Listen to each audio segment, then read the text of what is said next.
तो आज coordination compound पढ़ेंगे और कोऑर्डिनेशन कंपाउंड में सबसे पहले हम पढ़ेंगे एडिशन कंपाउंड।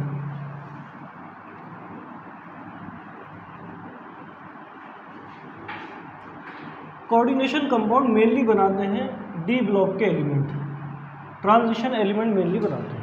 तो कोऑर्डिनेशन कंपाउंड शुरू करने से पहले, कॉम्प्लेक्स कंपाउंड शुरू करने से पहले थोड़ा सा हम एडिशन कंपाउंड के बारे में पढ़ेंगे।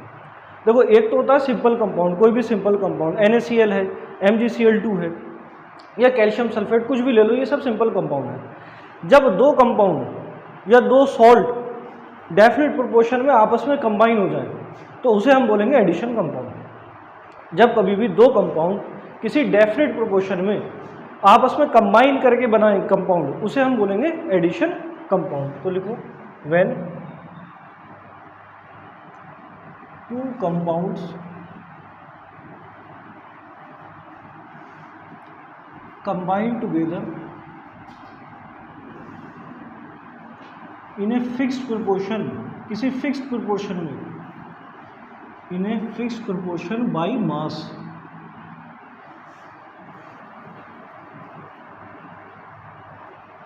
when two compounds या two salt कह लो combine together in a fixed proportion by mass। जैसे देखो, पोटेश एलम का एग्जांपल सुना होगा तुमने, पोटेश एलम का नाम सुना होगा। ये होता है K2SO4 डॉट Al2SO4 का होल थ्राइस डॉट 24H2O। देखो, ये एडिशन कंपाउंड है K2SO4, एक सॉल्ट तो K2SO4 हो गया, एक सॉल्ट हो गया एल्युमिनियम सल्फेट, साथ में 24 मॉलिक्यूल्स ऑफ वाटर यहाँ पे ऐड हुए, सही है ना। तो ये एग्जांपल होता है एडिशन कंपाउंड का। जब दो सॉल्ट, दो कंपाउंड आपस में कंबाइन करें, केमिकली कंबाइन करें एक फिक्स प्रोपोर्शन में, और वो फिक्स प्रोपोर्शन बाय वेट होगा, बाय मास, ऐसे कंपाउंड को बोल देंगे हम एडिशन कंपाउंड। ये देखो तुम्हारे सामने K2SO4 पोटेशियम एलम का एग्जांपल है। अब ये बना किससे होगा? K2SO4 से बना होगा, साथ ही साथ ये दोनों, और साथ में वाटर आया होगा यहाँ। तो ये मिलके इसने बना लिया होगा K2SO4 डॉट Al2SO4 का होल थ्राइस डॉट 24H2। ठीक, या कोई भी ऐसे सपोज कर लो, कोई ये सॉल्ट है AB सॉल्ट, A+B, और एक कोई ये सॉल्ट है C+D-, और ये दोनों कंबाइन कर जाएं और एक नया सॉल्ट बना लें AB और CD, तो ये क्या कहलाएगा? Addition compound. अब टाइप्स ऑफ एडिशन कंपाउंड में दो टाइप के एडिशन कंपाउंड होते हैं। एक तो होता है डबल सॉल्ट और एक होगा कॉम्प्लेक्स कंपाउंड या कोऑर्डिनेशन कंपाउंड। पूरे चैप्टर में हमें इसी के बारे में स्टडी करना है, कॉम्प्लेक्स कंपाउंड के बारे में। पूरा चैप्टर इसी के बारे में, सारी प्रॉपर्टीज इसी की पढ़ेंगे। अभी इंट्रोडक्शन है तो थोड़ा सा डबल सॉल्ट के बारे में पढ़ लेते हैं।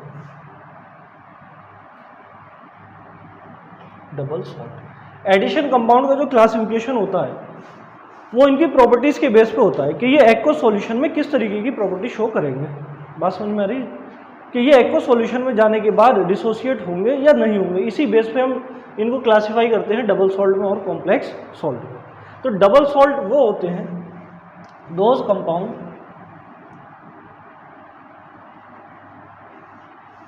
सही कहा है, which lose their identity in aqueous medium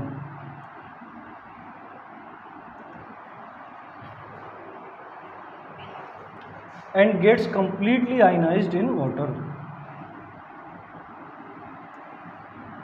Completely ionized in water.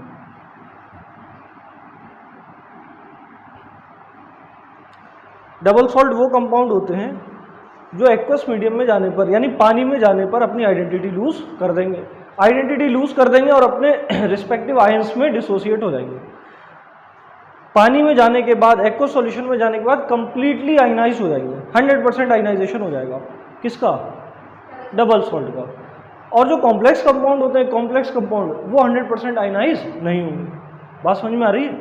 तो यहाँ तुम इसका एग्जाम्पल देखो, KCl MgCl2 .6H2O, ये होता है कार्नेलाइट, डबल सॉल्ट है कार्नेलाइट, ठीक है ना, बोर्ड में पूछा जाता है, यहाँ नहीं।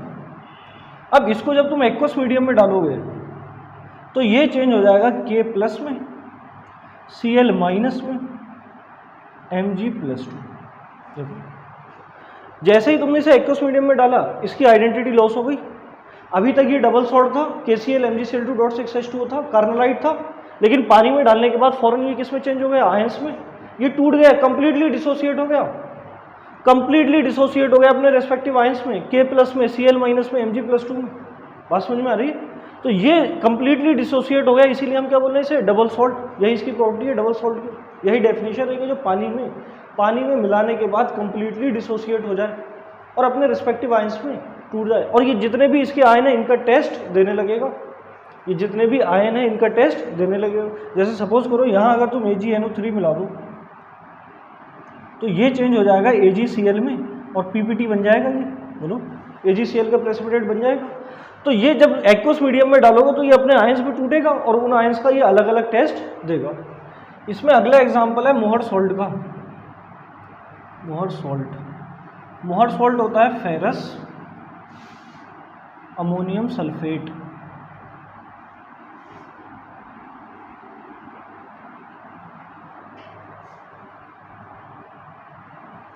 FeSO4 dot ammonium sulphate dot 6H2O, ये डबल सॉल्ट है मोहर सॉल्ट, फेरस अमोनियम सल्फेट। इसको जब तुम पानी में डालोगे एक्वस सॉल्यूशन में ये टूट जाएगा Fe+2 में, SO4 2 माइनस में, साथ ही साथ अमोनियम प्लस में। ये अपने आयंस में टूटेगा, कैटायंस में और एनायन में। और ये सारे आयंस जो हैं ये अलग अलग टेस्ट देंगे, अलग अलग टेस्ट देंगे। अगर सल्फेट को यहाँ अगर तुम BaCl2 मिला दो तो ये बन जाएगा BaSO4, बेरियम सल्फेट का PPT बन जाएगा फौरन। तो इससे ये पता चल जाएगा कि जो तुम्हारा सॉल्यूशन है इसमें सल्फेट आयंस है। अगर तुमने सल्फेट आयंस में BaCl2 पास करा दिया तो ये प्रेसिपिटेट बन जाएगा BaSO4 का, और BaSO4 का जो प्रेसिपिटेट बनेगा इससे ये कंफर्म हो जाएगा कि सॉल्यूशन में क्लोराइड आयन प्रेजेंट है। यानी ये जो डबल सॉल्ट है, डबल सॉल्ट, ये एक्वस सॉल्यूशन में डालने के बाद आयंस में टूट जाएगा, कंप्लीटली डिसोसिएट होगा। और डबल सॉल्ट की एक और पहचान है कि इनके बीच में जो रेशियो होगा, इनके बीच में जो वेट का रेशियो होगा, मोलर रेशियो होगा, वो 1:1 का होगा। यानी जितना तुमने फेरस सल्फेट लिया है उतना ही अमोनियम सल्फेट लोगे। बात समझ में आ रही है? इनका रेशियो भी आपस में कैसा होगा, 1:1 का। इसके अलावा पोटेश एलम तो एग्जाम्पल है ही, वो तो अभी मैंने एडिशन में भी लिखा था, K2SO4 डॉट Al2SO4 का होल थ्राइस डॉट 24H2O। जब इसको भी एक्वस सॉल्यूशन में तुम डालोगे तो ये भी चेंज हो जाएगा, K प्लस में, Al3 प्लस में, सल्फेट, पानी तो है ही। अभी तक जो हमने पढ़ा उसमें से कुछ भी नीट में नहीं आएगा। अब हम पढ़ने जा रहे हैं कॉम्प्लेक्स या फिर कोऑर्डिनेशन कंपाउंड, और यहां से ही सारे क्वेश्चन आएंगे। कोऑर्डिनेशन कंपाउंड क्या होते हैं? ऐसे कंपाउंड जो एक्वस सॉल्यूशन में अपनी आइडेंटिटी को रिटेन करें और डिसोसिएट ना हो, कंप्लीटली डिसोसिएट ना हो। अभी हम देखेंगे क्या डिसोसिएट होगा, कितना डिसोसिएट होगा। लेकिन ऐसे कंपाउंड जो एक्वस सॉल्यूशन में अपनी आइडेंटिटी को रिटेन करें और वो डिसोसिएट ना हो, रिस्पेक्टिव आयंस में डिसोसिएट ना हो, या फिर मैं कहूँ कि कंप्लीटली डिसोसिएशन ना हो, थोड़ा बहुत डिसोसिएशन हो सकता है, वो हम पढ़ेंगे। आयनाइजेशन स्फीयर का डिसोसिएशन हो सकता है, और जो स्क्वायर ब्रैकेट के अंदर आइडेंटिटी है उसका डिसोसिएशन नहीं होगा। बात समझ में आ रही है? तो पहले डेफिनेशन लिख लो, compounds which do not dissociate in aqueous solution and retain their identity. Retain their identity. इसका एग्जाम्पल है K4 FeCl6। ठीक है भाई, ये स्क्वायर ब्रैकेट है, और ये जो स्क्वायर ब्रैकेट के बाहर पोटेशियम दिख रहा है, इसको हम बोलते हैं आयनाइजेशन स्फीयर। तो ये जो आयनाइजेशन स्फीयर है ये तो डिसोसिएट हो जाएगा, ये तो आयनाइज हो जाएगा, लेकिन जो स्क्वायर ब्रैकेट के अंदर है वो डिसोसिएट या वो आयनाइज नहीं होगा। तो अगर तुमने इसको एक्वस मीडियम में डाला तो यहाँ 4K+ तो बनेंगे, देखो 4 पोटेशियम है ना, तो ये वाला पार्ट तो डिसोसिएट होगा लेकिन ये डिसोसिएट नहीं होगा। बाकी जो स्क्वायर ब्रैकेट के अंदर है वो डिसोसिएट नहीं होगा। यानी यहाँ तुम देखो ये अपनी रिस्पेक्टिव आयंस में डिसोसिएट नहीं हुए और अपनी आइडेंटिटी को लूज नहीं किया। FeCN6 4- ये चार्ज कहाँ से आया अभी पढ़ेंगे, 4- चार्ज कहाँ से आया पढ़ेंगे। देखो ये इसने अपनी आइडेंटिटी लूज नहीं की, एज इट इज है ये। एक्वस मीडियम में जाने पर भी, पानी में मिलाने पर भी अपनी आइडेंटिटी को लूज नहीं किया और कंप्लीटली डिसोसिएट नहीं हुआ। अगर ये कंप्लीटली डिसोसिएट होता, डबल सॉल्ट होता तो कंप्लीटली डिसोसिएट हो जाता, और अगर कंप्लीटली डिसोसिएट होता तो पोटेशियम मिलता, Fe+2 मिलता और साइनाइड मिलता, Cn- मिलता। लेकिन यहाँ पर तुम देखो FeCN6 साथ में है, ये डिसोसिएट नहीं हुए, ये अपनी आइडेंटिटी रिगेन किए। इतना लिख लिया ना। इसके अलावा एक एग्जांपल तुम और देखो, CU, इसके नाम हम बाद में पढ़ेंगे, IUPAC नेमिंग पढ़ेंगे। अगर इसको एक्वस मीडियम में डालोगे तो देखो ये मैंने बताया आयनाइजेशन स्फीयर है, स्क्वायर ब्रैकेट के बाहर जो भी होगा वो आयनाइजेशन स्फीयर। अब चाहे वो लेफ्ट साइड में हो चाहे राइट साइड में हो, क्या बोलेंगे हम इसे, आयनाइजेशन स्फीयर। तो ये जो आयनाइजेशन स्फीयर है ये जरूर डिसोसिएट होगा, ये जरूर आयनाइज होगा, यहाँ पर ये जरूर आयनाइज होगा, बाकी आयनाइज नहीं होगा। तो ये हो जाएगा CuNH3 4। चार्ज इस पर कहाँ से आया पढ़ेंगे हम, प्लस। रिडॉक्स रिएक्शन तुमने पढ़ रखा है, तो रिडॉक्स रिएक्शन में हमने पढ़ा है कि ये कोई भी मॉलिक्यूल है, इसका ओवरऑल चार्ज क्या होगा, 0, न्यूट्रल है ना, ओवरऑल चार्ज क्या होगा 0। लेकिन जब ये आयनाइज हुआ तो सल्फेट पे चार्ज कितना आ गया, -2, ओवरऑल कितना था 0। तो इसको न्यूट्रल करने के लिए, फिर से 0 करने के लिए यहाँ पर चार्ज कितना देना पड़ेगा, +2। तो अब देखो कुछ इंपॉर्टेंट टर्म्स हैं जिनको हमें समझना है।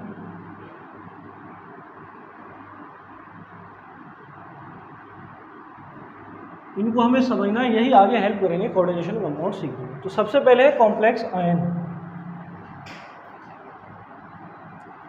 कॉम्प्लेक्स आयन देखो, कोई भी मैं एक एग्जांपल लेता हूँ, K4FeCN6, ठीक, बोलो। अब ये पूरा जो एग्रीगेट है कैटायन एनायन का, यही क्या कहलाएगा, कॉम्प्लेक्स आयन।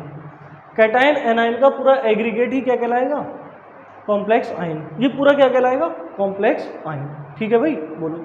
अब इसके अंदर तुम देखो, इसके अंदर सबसे पहले तुम समझो ये है सेंट्रल मेटल, ये क्या है, सेंट्रल मेटल।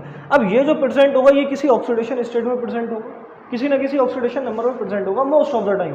कार्बोनिल के केस में मेटल जरूर 0 ऑक्सीडेशन नंबर में होगा। कार्बोनिल का जो केस होगा उसमें जो भी मेटल प्रेजेंट होगा, ये सेंट्रल मेटल जो भी प्रेजेंट होगा वो 0 ऑक्सीडेशन स्टेट में होगा। तो जब 0 ऑक्सीडेशन स्टेट में होगा तब तो हम बोल देंगे सेंट्रल मेटल एटम, और जब किसी न किसी ऑक्सीडेशन स्टेट में होगा तो हम सीधे क्या बोलेंगे, सेंट्रल मेटल आयन। तो इस स्क्वायर ब्रैकेट के अंदर जो भी मेटल प्रेजेंट है, देखो मेटल तो ये भी है ना, ये भी मेटल है, हम पढ़ने आ रहे हैं सेंट्रल मेटल आयन, तो मेटल तो ये भी है लेकिन ये स्क्वायर ब्रैकेट के बाहर है। तो अगर स्क्वायर ब्रैकेट के बाहर होगा तो उसे सेंट्रल मेटल आयन नहीं बोलोगे, जो मेटल स्क्वायर ब्रैकेट के अंदर होगा उसे क्या बोलोगे, सेंट्रल मेटल आयन। अब यहाँ अगर तुम ऑक्सीडेशन नंबर निकालो इसका +2 आएगा, रिडॉक्स में तुम पढ़ चुके हो अच्छे से, चाहो तो देखो यहाँ 4 हो जाएगा, +x, साइनाइड पे 1 पे -1, 6 पे -6, ओवरऑल 0 होता है, तो यहाँ x क्या हो जाएगा, +2। तो आयरन यहाँ कौन सी ऑक्सीडेशन स्टेट में है, +2 ऑक्सीडेशन स्टेट में है, बोलो। तो सेंट्रल मेटल आयन वो होता है जो कि प्रेजेंट होता है इनसाइड द स्क्वायर ब्रैकेट। बात समझ में आ रही है, इनसाइड द स्क्वायर ब्रैकेट। ये तो क्या हो गया, सेंट्रल मेटल एटम या सेंट्रल मेटल आयन कह लो, कुछ भी कह लो, CMI बोल दो, सेंट्रल मेटल आयन लिख लो। कॉम्प्लेक्स आयन में लिखो aggregate of metal ions,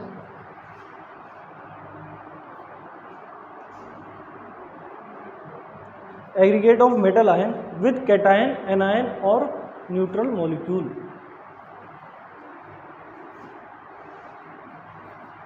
with cation anion और न्यूट्रल मॉलिक्यूल।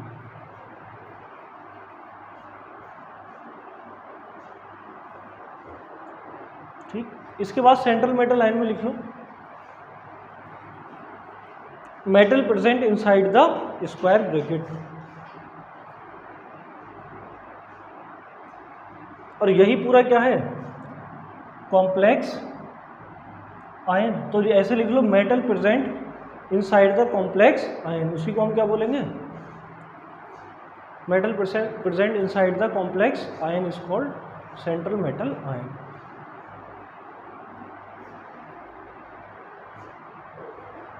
ठीक है, अब देखो इस आयरन को 6 साइनाइड इस तरीके से सराउंड किए हुए हैं और ये इसके साथ बना रहे हैं कोवेलेंट बॉन्ड। इसको ये लोन पेयर डोनेट कर रहे हैं, लोन पेयर डोनेट कर रहे हैं। बोलो एक साइनाइड, अभी हम पढ़ेंगे डेंटिसिटी के बारे में कि कितने लोन पेयर डोनेट कर सकते हैं, कोई भी लिगेंड कितने लोन पेयर डोनेट करेगा वो उसकी डेंटिसिटी कहलाती है, वो अभी आगे पढ़ेंगे। फिलहाल ये आयरन के साथ कोऑर्डिनेट बॉन्ड बनाएगा और ये लोन पेयर डोनेट करेगा। तो जो सेंट्रल मेटल आयन है यहाँ पर रिसीव करेगा, एक्सेप्ट करेगा लोन पेयर, और जो लोन पेयर एक्सेप्ट करता है उसे क्या बोलते हैं, लुईस एसिड, और जो लोन पेयर डोनेट करता है उसे क्या बोलते हैं, लुईस बेस। ठीक है ना, बोलो। तो ये सेंट्रल मेटल आयन यहाँ पर एक्ट करेगा एज ए लुईस एसिड, और ये जो साइनाइड लगे इसके बराबर में जो साइनाइड है ये इसके साथ कोऑर्डिनेट बॉन्ड बनाएगा और इसको अपना लोन पेयर डोनेट करेगा। तो अगला टर्म लिखो कोऑर्डिनेशन नंबर, लिखो कोऑर्डिनेशन नंबर। कोऑर्डिनेशन नंबर क्या है, यही total number of coordinate bonds formed by central metal ion with ligand. Central metal ion के साथ जो भी कॉम्प्लेक्स आयन में प्रेजेंट होगा उसे लिगेंड बोलेंगे। Formed by central metal ion with ligands. अब यहां देखो, यहां कितने बॉन्ड बना रखे हैं, 6 बॉन्ड बना रखे हैं इसने, तो यहां कोऑर्डिनेशन नंबर कितना हो जाएगा, 6। ठीक है भाई, देखो इसी तरीके से ये एग्जांपल देखो तुम,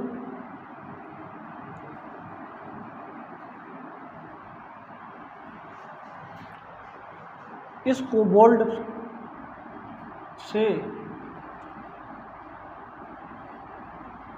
4 अमोनिया इसको सराउंड किए हैं और ये 4 अमोनिया अपना अपना लोन पेयर से डोनेट कर देंगे। बोलो, तो इस सेंट्रल मेटल आयन ने अमोनिया के साथ 4 कोऑर्डिनेट बॉन्ड बनाए, 4 कोऑर्डिनेट बॉन्ड बनाए, 4 लोन पेयर डोनेट किए हैं, और यही क्या है इसका कोऑर्डिनेशन नंबर। यहाँ कोऑर्डिनेशन नंबर कितना हो जाएगा, 4। Coordination sphere,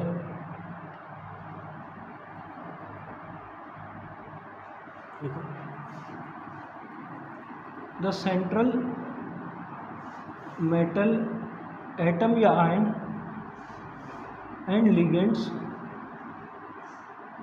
directly attached to it.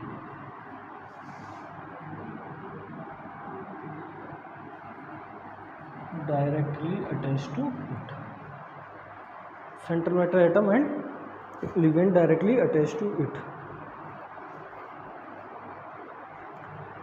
ये जो कोऑर्डिनेशन स्फीयर है ये ब्रैकेट में लिखा जाता है, coordination sphere is written inside the square bracket.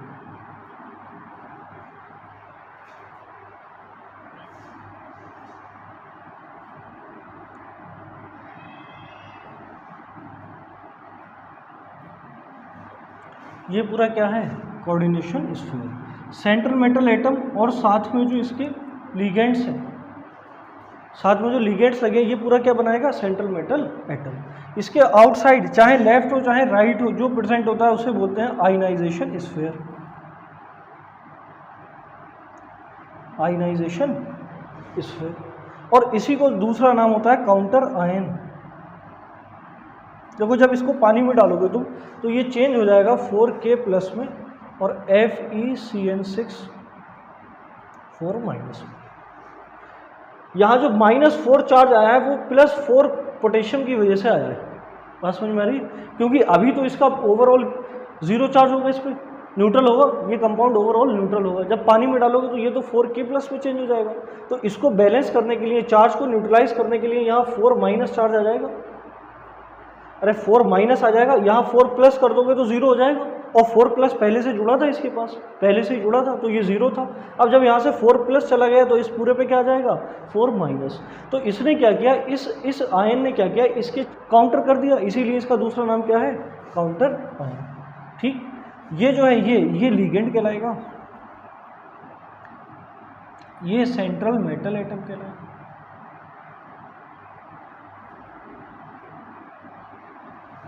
इस पूरे को बोल दोगे कोऑर्डिनेशन स्फीयर,